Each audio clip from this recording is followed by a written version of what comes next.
Conectar aqui no... Boa noite, tentando conectar aqui no Instagram, acho que agora foi. Boa noite. Boa noite, boa noite. Deixa eu pôr meu óculos, senão eu não enxergo nada. E para minhas anotações aqui para a live de hoje. Boa noite, não estou enxergando, estou sem óculos. Ana Silvia, Jaqueline, boa noite, Tuca, Luana chegou aí, Lumon. Boa noite, Jaque. Eu coloquei hoje simultâneo, ó, minhas cordinhas. Hoje eu tô com o cabelo sujo, fiz um corococó aqui, ó. Tô com um coque. Bem professora hoje. Boa noite, Luana. Boa noite, Facebook, Elaine Vaz. Boa noite, querida. Você já tá aqui? Feliz que você esteja. Deixa eu mudar aqui meu nome. E aí, gente, tudo bem? Hoje eu não tô muito legal, dá pra perceber, né? A minha norinha chega aqui e já fala assim, o que você tem? Porque, nossa, hoje tá difícil. Mas tudo passa. Deixa eu colocar o nome aqui no Facebook, que eu não coloquei, para eu. Psicogênese da língua escrita. Por que esse tema? Esse tema, talvez, não tem grandes novidades para muita gente aqui. Mas quem me acompanha, quem está sempre comigo aqui, sabe de uma fala minha. Principalmente vindo de gestão aí. Esse dia eu tava falando até no privado aqui, conversando com umas meninas, e eu falei justamente isso. Não lembro pra quem. Eu amo. Ah, que bom, Jaque. Boa noite, Rafa, boa noite. Esse tema está dentro de um dos conceitos aí que a gente precisa saber para alfabetizar. Não tem como fugir disso. Então, se você não sabe muito, se você não sabe nada, principalmente aí, tem que ir mais atrás, mais a fundo ainda, né? Eu trouxe referência aqui hoje. Ó, eu tenho ele aqui, psicogênese. Boa noite, Rafa. Rafa, cadê as meninas lá comentando? Eu tô esperando para eu sortear. Ó, tem um comentário no Facebook. Psicogênese da língua escrita. Tá aqui o nosso queridinho, o meu queridinho. Quem tem esse livro aí? Conta para mim. O amadinho, ó. A gente sabe a teoria, mas é bom ler, né? Porque aqui as meninas... Emiliana, boa noite, Emiliana! Quanto tempo! Tudo bem, querida? A gente precisa fazer uma live junto, Emiliana. Elaine, boa noite. Deixa eu colocar o da Elaine ali. Boa noite, Eliane Vaz. Eu falei Elaine. Eliane, a psicogênese da língua escrita é um dos temas bem importante para nós que somos professores e tratamos aí e trabalhamos diretamente com um ciclo de alfabetização. Rafa diz que tem, que legal. É muito importante a psicogênese da língua escrita. Mas, como eu estava dizendo, por que esse tema, né? Vou até pôr meu aqui em pezinho. Se ele não cair, tá ótimo. Por quê? Porque assim, gente, eu vou começar logo com isso. Nós temos não sei se é costume, não sei se eu poderia dizer assim, mas assim, como nós sabemos, a minha net não está ajudando hoje. A minha tomara que esteja. Eu não entrei muito na internet hoje, mas eu acho que tá ok aqui. Se eu cair, eu não sei como volta. Aquele dia eu tava numa live tão deliciosa com a Rafa e as meninas, e caiu, eu fiquei desesperada. Rita, boa noite. Mas como eu ia dizendo, já tô com o meu mapa mental aqui, ó, para a live de hoje, ó. Hoje eu não fiz slide, fiz mapa mental, porque é muito mais fácil aí, né, para eu falar, e eu não fiz slide, tá bom? Então, vamos lá. Esse dia eu tenho feito bastante mapa mental, então minhas coisas estão tudo em mapa mental. Nós sempre achamos, quando nós temos um conhecimento, nós achamos que aquilo é conhecido de todos, e não é. É um grande engano que a gente comete. Como é tão fácil e está tão consolidado aquilo em nós, para nós, a gente nunca pensa... Boa noite, Rita. Prado Lanchas, boa noite, entrou aí. A gente nunca para pensar... Olha que interessante isso. A gente nunca para pensar que para outra pessoa pode não ser tão óbvio e tão claro assim. Pode ser que aquela pessoa ainda não tenha o nível de conhecimento daquele assunto que você tem. E quando nós somos formadores, né? Estou falando isso enquanto eu formadora, nós temos que começar a pensar nisso. Por quê? Porque se eu sempre partir ensinando ou propondo atividades, achando que você sabe do mesmo jeito que eu sei, no mesmo nível que eu sei, a gente fica muito distante das pessoas. E para a sala de aula a gente tem que pensar isso também, gente. A gente tem que pensar muito sobre isso, porque o que eu sei, o conhecimento que eu estou, que eu já adquiri, o nível de conhecimento que eu tenho sobre um determinado assunto, não é o mesmo que a outra pessoa. E quando isso não está muito alinhado, muito próximo, é onde o conhecimento não chega. A gente não consegue. Eu estou falando de um nível, a outra está em outro, ou a outra pessoa está falando assim comigo e eu estou aqui. Então, a gente tem que começar a alinhar os pensamentos e os conhecimentos para, a partir dali, a gente ganhar um nível maior. Por que eu estou dizendo isso? Porque talvez para muita gente a psicogênese da língua escrita não seja novidade nenhuma. Que bom que seja assim. E para outras pessoas, ainda que não seja novidade, boa noite, Flávia, tudo bem? E ainda que não seja novidade, pode ser que a pessoa ainda tenha dúvidas, ainda tenha insegurança de aplicar uma sondagem, de analisar a hipótese de escrita, de ter muitas dúvidas quando se depara com a realidade, que eu sempre falo aqui. Uma coisa é eu pegar o livro aqui das estudiosas, ler toda essa pesquisa, elas citam, elas trazem relatos, fala, pergunta que foi feita, a resposta da criança. E outra coisa é quando eu vou para minha sala de aula e eu tenho lá na vida como ela é, na vida real, eu tenho as respostas e as hipóteses das crianças. Então, às vezes aparece alguma escrita lá que você vai olhar num livro para buscar referência e não tem, né? Então, o que eu preciso? Eu preciso conhecer muito bem as hipóteses para eu fazer essa análise. Então, só conhecer a psicogênese em si não nos garante muita coisa aí na hora do vamos ver, né? Porque na hora que você senta para analisar aquelas escritas que as crianças trazem, quantas e quantas vezes eu já pedi e peço para refazer, para a criança refazer, porque naquele momento eu não consigo analisar. E acontece muito assim, uma escrita aparece de um jeito, dentro da mesma sondagem. A primeira escrita de um jeito, a segunda de outro, a terceira de outro. Então, parece que tem vários níveis de escrita ali dentro de uma só e você fica indecisa. Então, toda vez que isso acontece, refaça. Refez novamente, apareceu dúvida, usa um recurso. Eu sempre utilizo o recurso de letras móveis recortada, e eu colo no papel o que a criança fez, né? Então, esse também pode ser feito. Mas vamos lá. O que é a psicogênese da língua escrita? Então, já vou começando aqui dizendo que ela não é um método, né?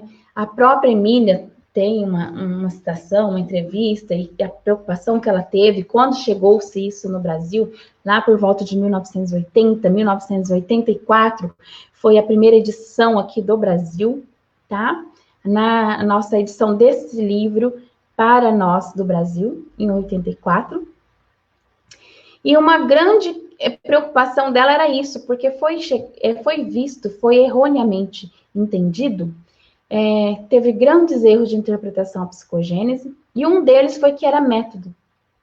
Como a questão dos métodos, Magda, traz muito para a gente, e é uma discussão grande até hoje, e fica essa disputa de método, é como se a psicogênese, também o construtivismo, fosse um novo método e veio nessa briga aí.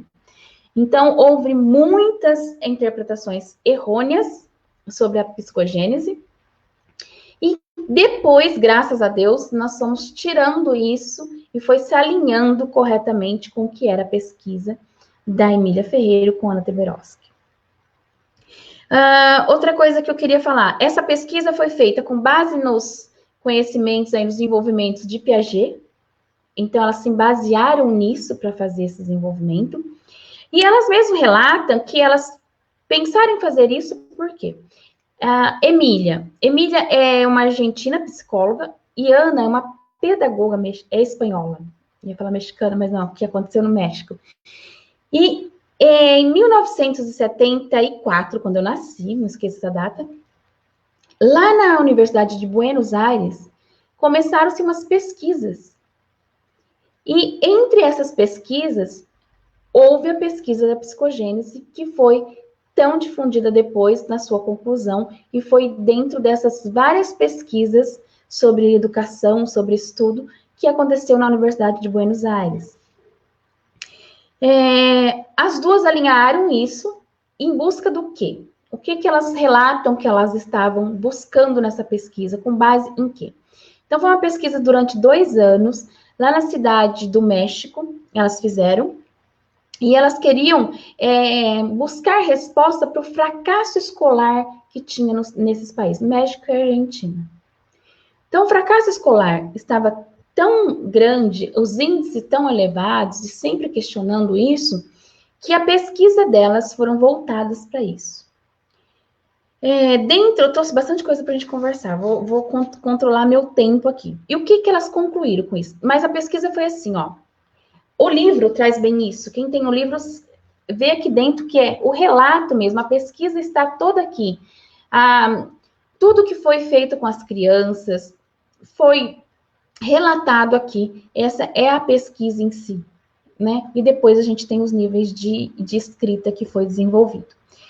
Porque elas queriam saber o que estava por trás, como ajudar essas crianças, como a gente poderia melhorar a alfabetização, como a gente poderia minimizar esse fracasso escolar, principalmente na fase de alfabetização, e por que esse fracasso tão grande. Então, foram 2 anos de pesquisa, e com base nessas pesquisas, que veio a psicogênese para nós, e aí foi um boom geral, né, não só aqui, e que essa pesquisa delas contribuiu muito, tanto que nós temos aí, que é citado, né, que nós temos 2 períodos, um antes e um depois de Emília Ferreiro, e dessa contribuição dela da psicogênese. Começamos a olhar para um outro foco do que tínhamos, com base em métodos de alfabetização. Os nossos métodos antigos de alfabetização, apesar da psicogênese não ser um método, alinhamos muitas coisas concluídas na psicogênese com o que fazemos na prática na sala de aula. Mas a psicogênese não é método, tá? Ela é uma teoria. Boa noite, Elaine. Ela é uma teoria psicogenética. Mas isso veio alinhar com a nossa prática pedagógica e também com os antigos conceitos que os métodos de alfabetização nos traziam. Que são memorização, como o aluno aprende. Eu faço um mapa mental aqui, mas como eu vou falando, eu não olho, mas só para não esquecer de falar alguma coisa importante, porque aí eu já vou juntando todas as coisas, gente, é uma loucura. Mas o que eles concluíram? Que as crianças pensam mesmo antes de saber escrever convencionalmente. O que nós tínhamos antes disso, né? Então, eu já vou misturar aí para vocês, ó, as contribuições que tiveram, o que trouxeram nessa psicogênese, o que isso teve de ganho para a nossa educação e para nós enquanto professores.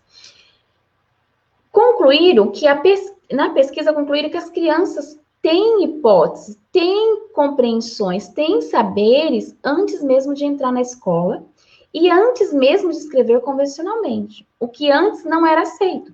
Se nós pensarmos em outras concepções, em outras citações, temos a questão da tábula rasa, como se a criança chegasse, nem conhecimento prévio nós levávamos em conta, né? Então, a psicogênese concluiu isso e trouxe isso para uma nova reflexão, um novo olhar para dentro da escola e para os alunos que nós recebemos. Até citam assim que as crianças concluíram, né, que as crianças já sabem escrever, fazem as suas hipóteses de escrita, foi o que a contribuição maior aí que veio da psicogênese, que as crianças elaboram as suas próprias hipóteses, elas produzem escritas pensando como elas acham que isso pode ser escrita e pode ser escrito, né? Então, Mesmo quando as crianças estão fora da escola, elas já sabem coisas. E parece que antes disso ser concluído por essa teoria, nós não aceitávamos, era como se não aceitávamos que as crianças aprendessem fora do ambiente escolar. Que para a criança aprender, ela tinha que estar dentro de uma sala de aula, sentada lá na cadeirinha e com o professor à frente transmitindo conhecimento. Porque ainda a nossa base de métodos era transmissivo, transmissão de conhecimento. Não se tinha nenhum estudo voltado para como se aprende, que é uma outra contribuição que veio com a psicogênese. Elas voltaram toda a sua pesquisa, não como eu ensino, mas sim como eu aprendo. Então, em vez de buscar como ensinar, elas foram pesquisar como as crianças aprendem, como as crianças pensam sobre esse aprendizado, essa escrita, essa leitura. Então, isso também foi uma outra contribuição que a psicogênese trouxe para nós no campo dessa pesquisa, que foi feita pela Emília e Ana Teberoski. Dentro dessa pesquisa, como elas levantaram que as crianças, mesmo que não saibam escrever convencionalmente, elas pensam sobre a escrita e elas elaboram suas hipóteses. Com base nisso, elas concluíram e definiram níveis de hipóteses.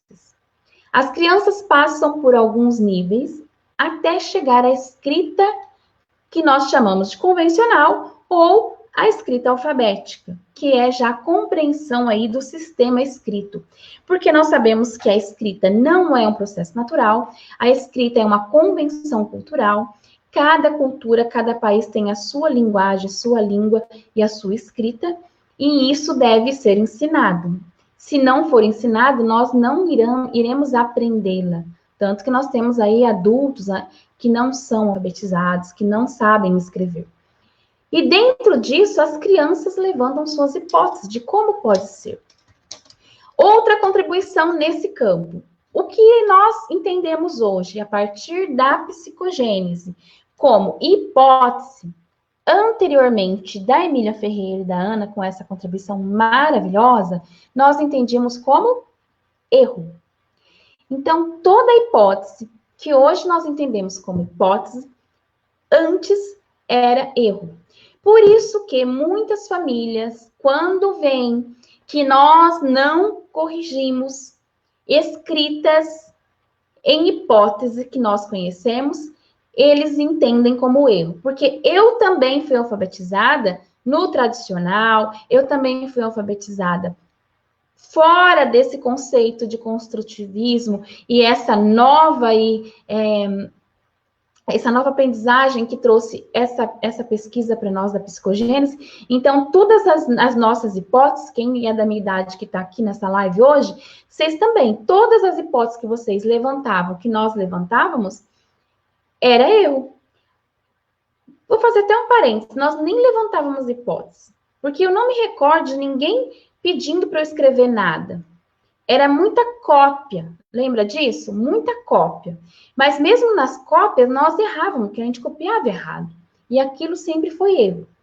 O que as famílias não entendem é porque elas foram alfabetizadas, elas tiveram um ensino tradicional, não havia essa psicogênese, e esse erro era tratado como erro. Só tínhamos duas opções, acertar ou errar. Nós não tínhamos as hipóteses de escrita. Por isso que eu já tive discussões, enfrentamentos, não discussões de cunho, assim, ruim, vamos dizer, mas de ter que justificar para pais por que eu aceito aquela escrita do filho dele como o processo, que faz parte do processo, e a gente fica feliz, o professor fica feliz quando a criança está com valor, quando a criança escreve cachorro com K, com X, porque a gente está pensando nas hipóteses, graças que isso mudou, graças a Deus mesmo. Só que ainda nós temos uma briga grande aí com famílias, com gente que não é da educação e não conhece a psicogênese. Por isso que também nós temos que, eu sempre falo que um dos meus lemas, né, espalhe conhecimento. em reuniões de pais, a gente explicar bem simplesmente as hipóteses, para ele começar a entender que isso é como a criança está pensando sobre aquela escrita, e aquilo é aceitável. Então, dentro dessa pesquisa, veio aí os níveis de escrita. Elas trouxeram como níveis em número, nível 1, 2, 3, 4 e 5. Depois que isso veio para nós, como nós conhecemos hoje, tem várias nomenclaturas aí, cada um fala de um jeito. Eu já vi várias citações, eu não sei nem falar teoricamente de onde isso tudo vem. Mas, assim, o que são os níveis? O primeiro nível, eu me lembro até quando começou tudo isso, eu estava em sala de aula, foi difícil para eu entender e aceitar tudo isso também. Nós tínhamos a garatuja separada do pré-silábico, nós tínhamos o icônico e não icônico muito bem, bem forte. Hoje em dia a gente já nem trata tanto, a gente conhece, mas a gente trata tudo como nível pré-silábico, né? Então, a primeiro nível, o 1 e o 2 aí, considerado dentro da pesquisa da psicogênese, é o nível pré-silábico. Dentro desse nível, a gente também tem que conhecer cada nível para a gente conseguir entender como o nosso aluno está pensando. Deixa eu só abrir aqui a página. Aí, ó, número 4. Vamos ver se dá para vocês verem. Nível 4. E assim vai. Elas trouxeram como nível. Nível 1, nível 2, nível 3, 4 e 5, tá? Então, 1 e 2 é o pré-silábico, onde as crianças ainda não sabem letras, as crianças ou sabem letras, mas não letras, misturam letras, números, desenhos, tem o icônico, não icônico, desenha para representar, está muito ligado já até falei sobre isso, realismo nominal, que é um desenvolvimento aí também trazido por Piaget. E o nível 2, 1 e 2, então seria o pré-silábico que a gente conhece, que a gente trata. Há lugares que ainda cita nível 1, nível 2, há lugares que falam nível pré-silábico, nomeia. Eu recebo várias pessoas que me falam, mas não é nível 1, nível 2? Sim, mas também é o pré-silábico. Então, 1 e 2 é o pré-silábico, tá bom? Toda vez que alguém citar pré-silábico, pense dentro da psicogênese, nível 1 e 2. O nível 3 seria o nível silábico.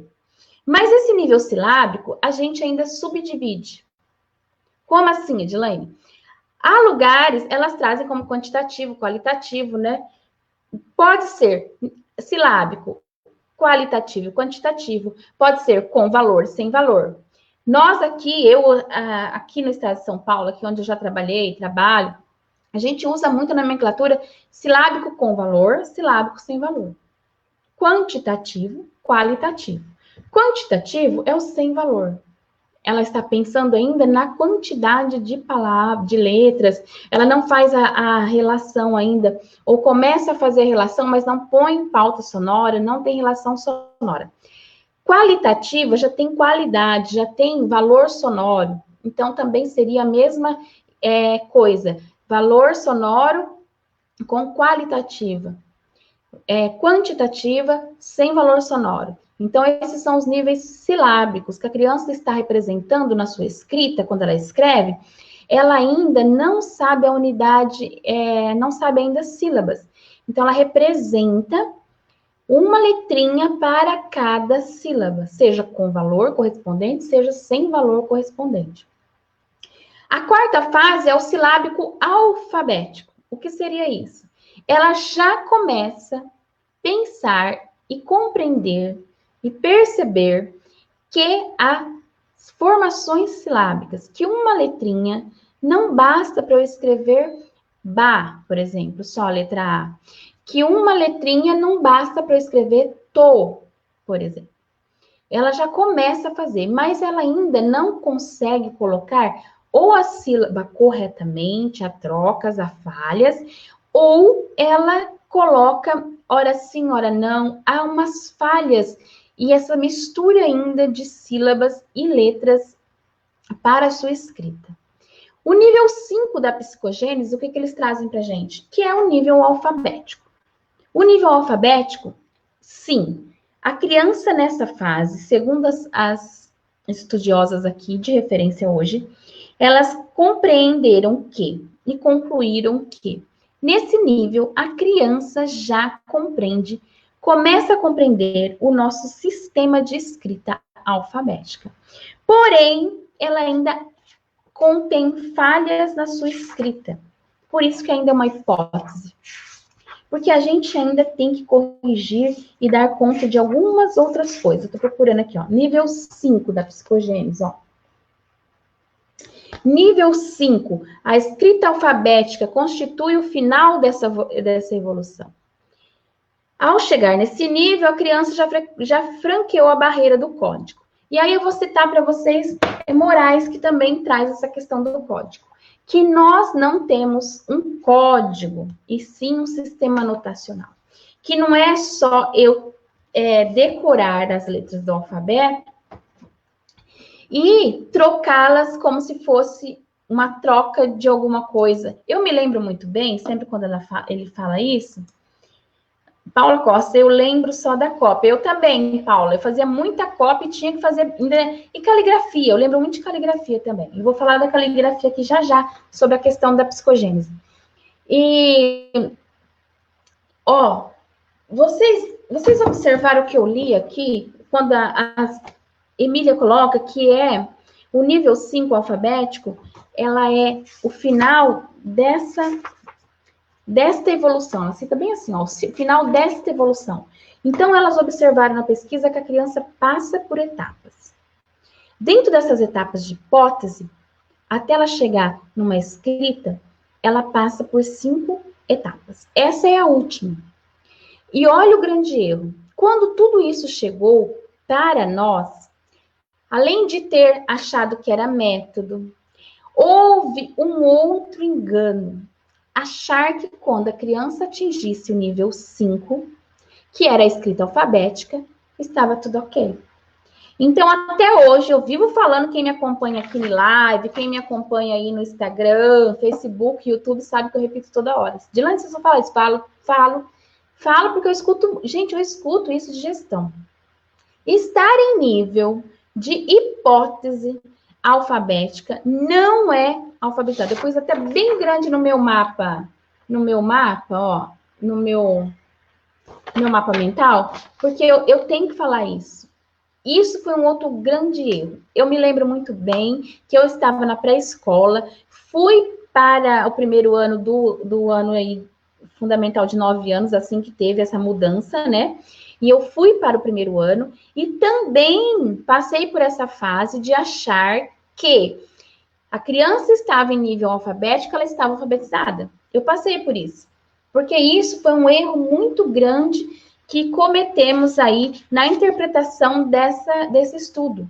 E Emília veio e falou que essa preocupação, ela se manifestou quanto a isso, a quanto achar que era um método, a quanto achar que só chegar nessa fase alfabética bastava, não precisava de mais nada, a criança estava pronta. Não está. Ela já passou por umas fases para começar a compreender o processo. A partir dela chegar na fase alfabética, aí nós começamos um outro trabalho para que ela seja considerada alfabetizada, que é segmentar as palavras, a própria regra ortográfica, as convenções linguísticas, e eu trouxe até aqui como reflexões para a gente pensar sobre isso. Eu já ouvi, o ano passado eu ouvi isso, gente, de um professor, enquanto na gestão. Meus alunos já estão alfabéticos, eles não precisam mais escrever, não precisam mais dar essas coisas, não precisam mais dar alfabeto móvel, não precisam mais... Não, gente, ele está na hipótese alfabética. Há falhas, há trocas, ele não sabe a regra, a língua portuguesa é uma língua muito difícil, então nós precisamos ensinar. Outra coisa que vem muito errada com as primeiras interpretações da psicogênese. Achar que escrita espontânea é deixar a criança fazer o que ela quer, do jeito que ela quer, sozinha, e perdemos um pouco mais ainda a responsabilidade aí, ou a valorização, que parece que o professor não tinha mais função, que a gente tinha que dar escrita espontânea, a criança escrever do jeito que ela quisesse, e em cima da hipótese, mas ela está na hipótese. Isso foi um outro erro grande que nós cometemos no começo, pensando na psicogênese. A hipótese, a escrita espontânea é ela escrever conforme as suas hipóteses, mas tem que ter intervenção do professor, mediação do professor e também a intencionalidade. Por quê? Porque eu procuro as melhores palavras para que aquela criança escreva, eu planejo o que ela vai escrever e eu planejo ainda mais, que é uma das grandes coisas que veio a psicogênese, a maior razão para a gente entender, saber, estudar e aplicar a sondagem, que é uma avaliação diagnóstica, é o que eu faço com isso depois. Não adianta eu saber que 5 alunos é pré-silábico, 6 é alfabético e o restante da sala está sem valor. Ok, e daí? É para intervir e avançar. Intervir e avançar.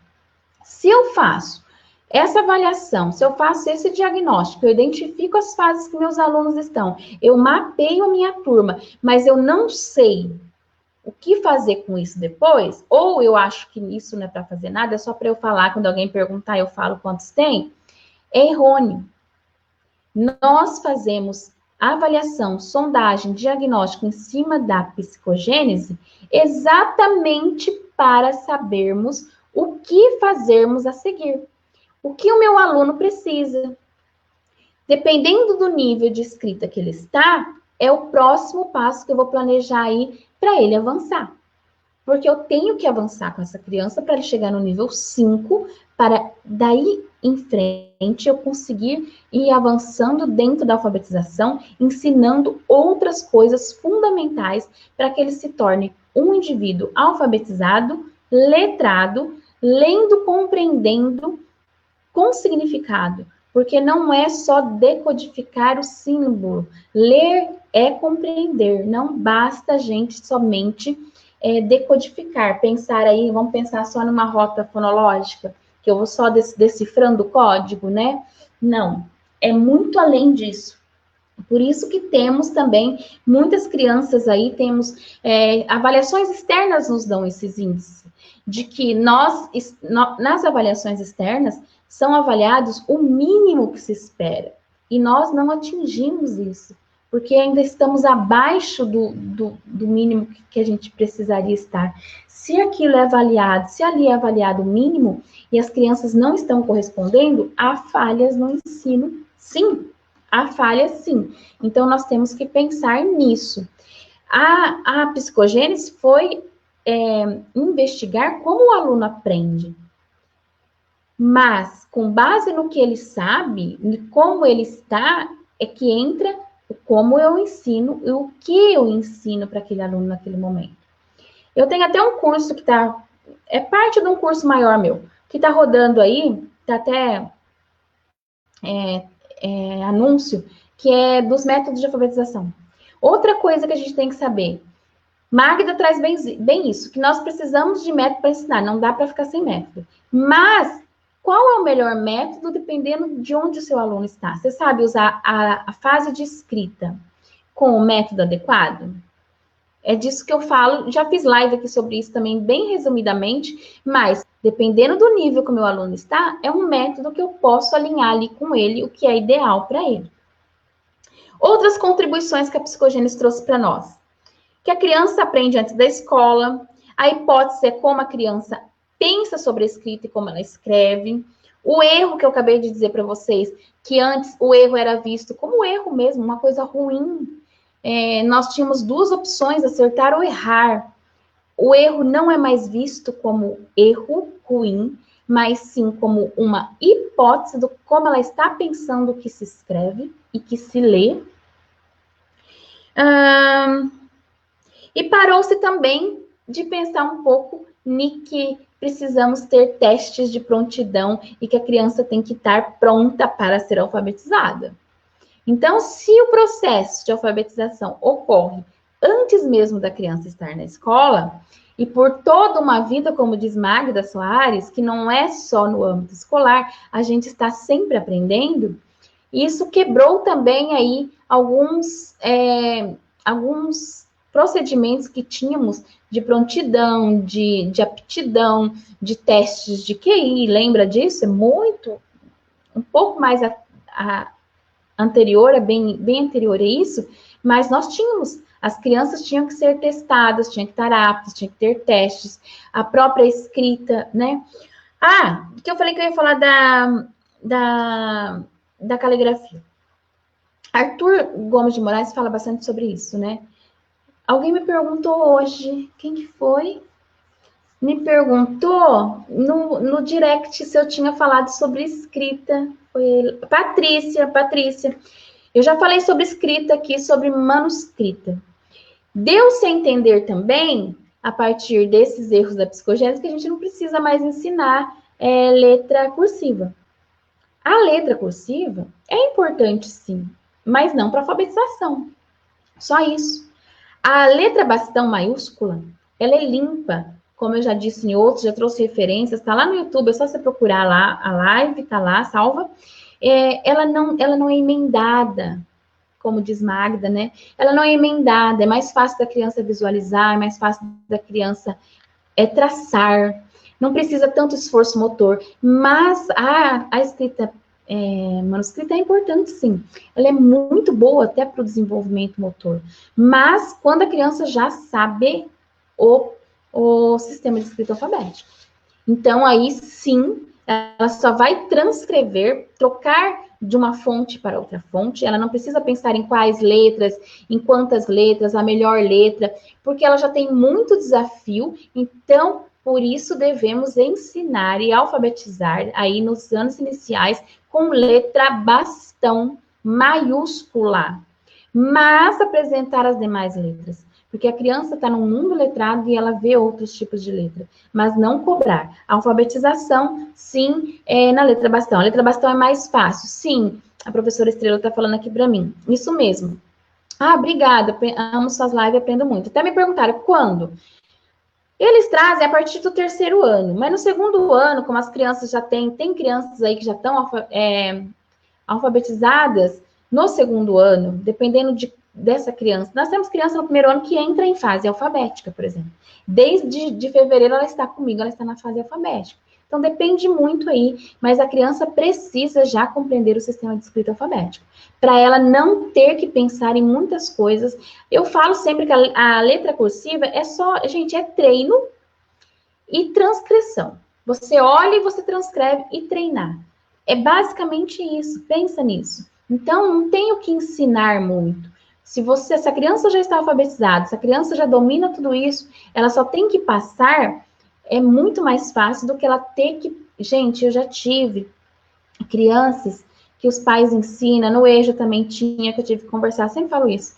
E eles misturavam letra bastão com letra cursiva, e não tem quem lê, porque a própria letra bastão, no início, ela é irregular, ela é torta, ela não é escrita direito, tem inversão, tem espelhada, e já tem umas coisas para a gente cuidar. Quando mistura com a letra bastão, então, piorou. Bom, a falta de intencionalidade já falei. O desuso da caligrafia, que eu estou trazendo agora para vocês. E eu quero trazer o quê? Umas reflexões para a gente terminar aqui e finalizando. Para que eu preciso saber a psicogênese? Para que eu preciso saber as fases de escrita? Justamente para eu fazer o meu melhor ali com aquele aluno e planejar o que eu vou ensinar para ele. Então, se eu estou com uma turma que tem nível 5, que a maioria está alfabético, eu não vou dar as mesmas atividades com os mesmos níveis de desafio se eu tenho uma sala que a maioria é pré-silábico, por exemplo, que não conhece nem as letras. Entende isso? Saber a psicogênese é fundamental, tem que ir buscar esse conhecimento, gente. Quem não tem, busque urgentemente, estude sobre isso, que é muito importante. O que fazer após, né? Que essa avaliação diagnóstica, você vai fazer o seu planejamento em cima disso que está com os alunos, da fase que está os alunos, e que procedimento que você vai usar em sala de aula para que atenda aí a maioria. Só que eu vou deixar, veio aqui agora, eu não posso deixar, senão eu acabo esquecendo. Gente, só que a gente tem vivido muito em função de fase de escrita. A alfabetização não é só fase de escrita. Cuidado com isso também. não sei como está a sua unidade escolar, não sei como que está a rede que você trabalha, mas não devemos viver em função de fase de escrita, somente em fase de escrita. Se a gente pega a BNCC, a minha não está aqui, quantas habilidades tem lá que nós devemos trabalhar com as crianças? Matemática, que quase não se fala, as áreas do conhecimento, que quase não citamos, e ficamos batendo em cima de alfabetização e de fase de escrita. É importante, sim, para a gente construir esse conhecimento do sistema de escrita alfabética, para depois, se a criança não ler, ela não vai dar conta nem nas áreas de conhecimento, mas não devemos viver só em função disso. Olhem para as outras habilidades quando vocês forem avaliar, olhem para as outras expectativas que tem aí, agora todo mundo vai tratar como habilidade. Tem gente que ainda está tratando de objetivos, né? Mas a base traz para a gente habilidades para a gente ter um conjunto de competências. Se nós não olharmos para isso e ficarmos só em cima de fase de escrita, nós vamos deixar esses alunos a desejar no conhecimento. Por favor, nós temos que dar conta das outras coisas. E agora os professores estão tentando alfabetizar à distância. Tem alguma dica? Eu fiz uma live sexta-feira sobre isso, falando sobre isso, tá lá no YouTube. Gente, alfabetização, vou fazer, deixa eu ver se eu consigo fazer só um resumão, mas deixa eu só terminar aqui, eu já falo para você, Estrela. Ó, não resumir em fases, é preciso ensinar, quando a criança está no nível 5, ensinar ortografia, regular, irregular, segmentar, ensinar as normas, que é uma outra coisa que nós estamos perdendo, que parece que não tem que ensinar regras ortográficas. Tem sim, as crianças precisam para estar alfabetizadas. E saber como essa criança aprende, né?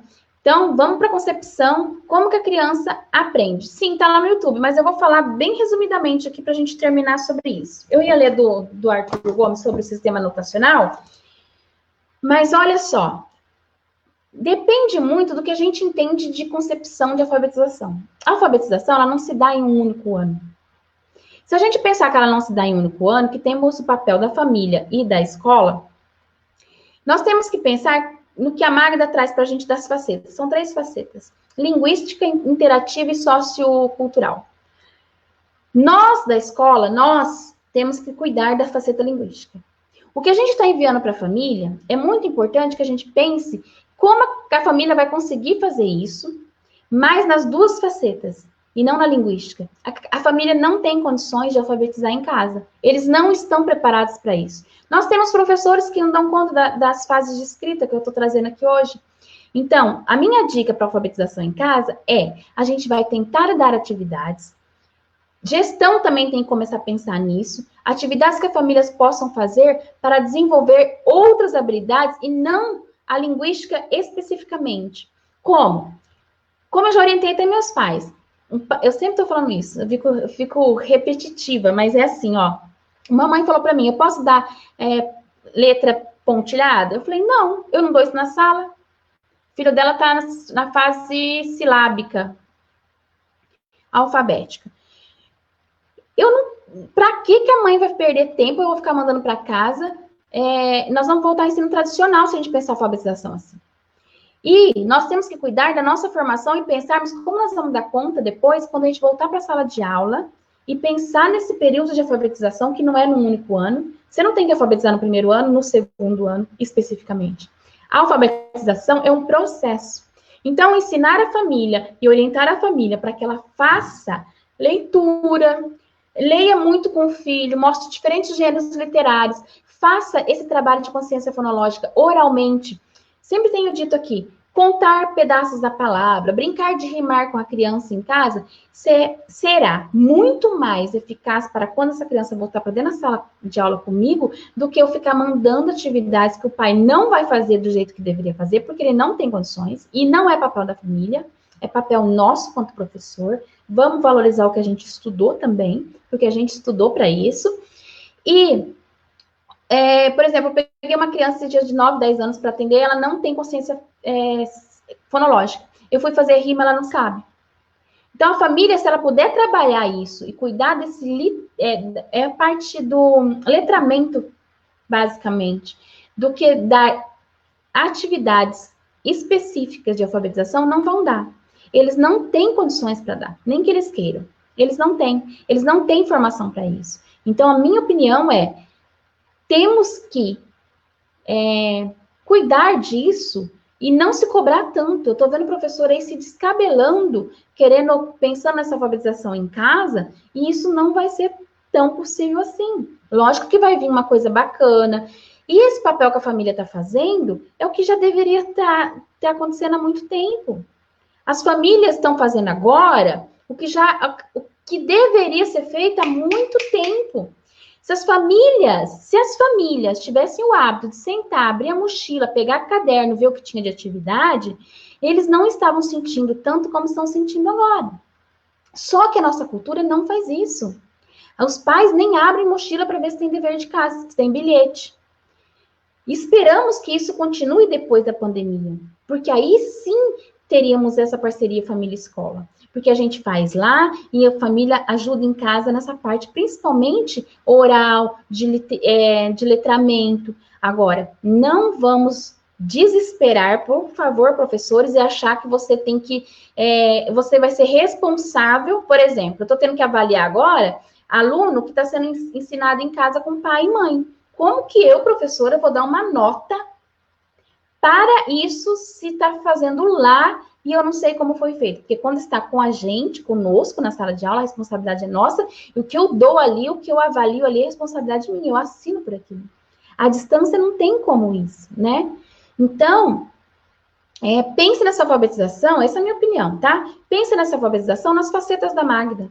A linguística é nossa, e valorize vocês, professores, nós, professores. Eu estudei para isso, eu sou capaz de ensinar isso. Agora, a família não tem condições, ela não tem conhecimento específico para tratar disso. E eles não têm paciência e não têm tempo, gente. E todo mundo fala isso, porque não é cultural das famílias sentarem um momento com seus filhos e olhar para o que está sendo feito na escola. Não acompanha a vida escolar. Isso deveria ser o que deveria estar ocorrendo antes da pandemia. Porque aí estaríamos num ambiente natural, ninguém estaria sentindo isso. Nós, sim, de pensarmos de mandar atividade para o pai dar conta lá. Mas não se preocupem em que o pai vai alfabetizar, que eles não vão. Isso vai ser nós quando voltar para a sala de aula, tá bom? Essa é a minha posição, meu pensamento. Bom, eu tenho que ir encerrando, mas tá lá, professora Estrela, Cora Coralina, que lindo. Tá lá no YouTube, essa live que eu fiz sexta à noite eu fiz, tá lá no YouTube, mas eu falei bastante sobre isso, principalmente das facetas aí da Magda, desse tempo de alfabetização. Se eu não preciso alfabetizar e não vou alfabetizar no primeiro ano, o pai que tá lá fazendo atividade que eu estou enviando para casa, eu também não tenho que exigir que ele me mande o filho alfabetizado, concorda? Mas eu tenho que pensar qual é a melhor atividade que eu mando para casa. E que nós não estamos pensando. Eu estou vendo uma pressão de gestão de todo mundo aí, e um desespero preocupado com isso, mas nós temos que cuidar disso para que os pais comecem a pensar em coisas que dá para fazer no dia a dia. Tá lavando louça? Põe a criança para lavar, manda falar o nome das palavras, pede para falar a palavra que rima. Nesse sentido, principalmente oralidade, né? Eu acho que isso vai me ajudar muito. Eu tenho orientado meus pais disso. Se eles fizerem isso com os filhos deles, eu vou ficar muito feliz, que as crianças vão voltar muito melhores. E quem não sabe alfabeto, que nem eu estou no primeiro ano, trabalhar bastante alfabeto móvel em casa. E esses dias eu dei até uma atividade lá, e eles gravaram, e eu até depois comentei com os pais que tem criança que quando você fala a ordem alfabética, ela decoreba, né? Já sabe decor.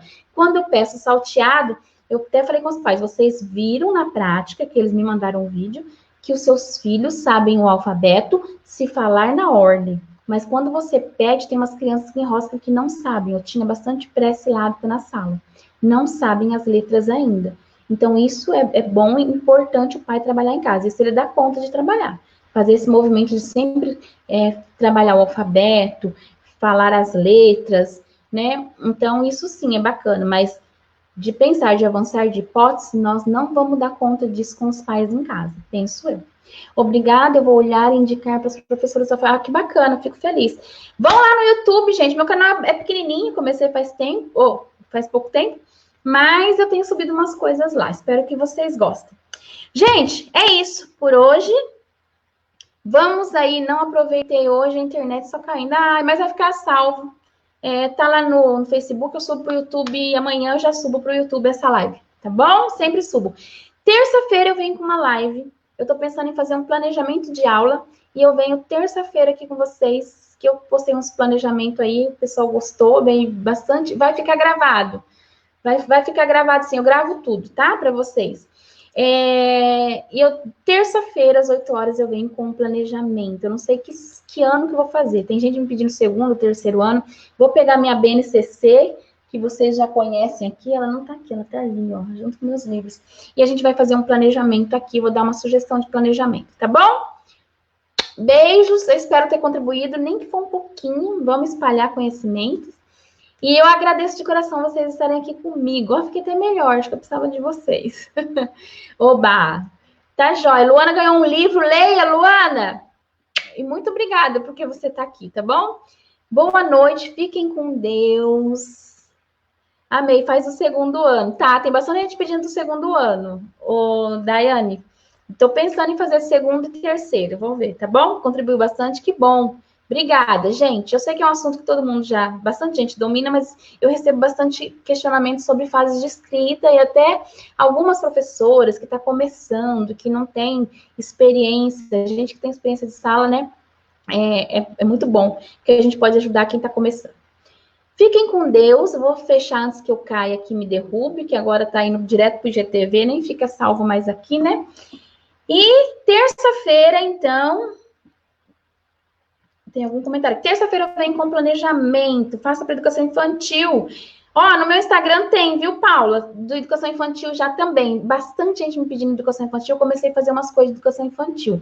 Mas eu tô pensando em vir de vez em quando fazer live no meio da semana de planejamento. O que vocês acham? Comenta aí se vocês querem. Fazer junto com vocês aqui. Eu faço, não junto, né? Eu faço antes e trago para vocês aqui. Mas eu vou tirando dúvidas junto com vocês, tá bom? Ótima semana para você também, Luana. Gente aqui do Facebook, muito obrigada. Compartilhem se vocês acharem que alguém precisa desse conhecimento. Vamos espalhar conhecimento aí, que nunca é demais. Fiquem com Deus e até terça, tá bom? Tchau. Facebook também. Fiquem com Deus. Tchau. Ok.